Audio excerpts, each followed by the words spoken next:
हाय, आज मार्गशीर्ष महिन्यातला दुसरा गुरुवार आणि दत्त जयंती. सर्वात आधी तर तुम्हाला दत्त जयंतीच्या हार्दिक शुभेच्छा.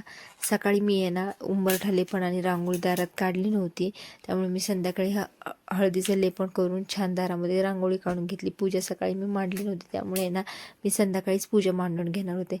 ही वेणी बघा, देवीसाठी मी खास बनवलेली वेणी आहे. मी माझ्या स्वतःच्या हाताने बनवलेली वेणी आहे. त्यानंतर देवीची छान अशी पूजा मी मांडून घेतली. त्यानंतर देवीच्या पाटाभोवती छान अशी रांगोळी काढून घेतली. इकडे बघा, स्वामींना आम्ही नृसिंह सरस्वती महाराजांचं रूप केलं होतं. स्वामी किती छान दिसत आहेत.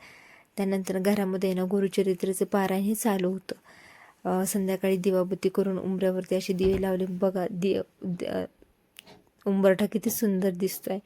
त्यानंतर मी झटपट पटापट असा स्वयंपाक करून घेतला. आजचा स्वयंपाक मी विदाऊट कांदा लसूण विरहित करणार होते.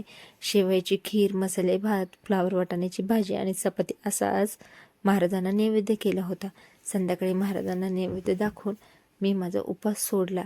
चला भेटूया पुढच्या ब्लॉगमध्ये. बाय.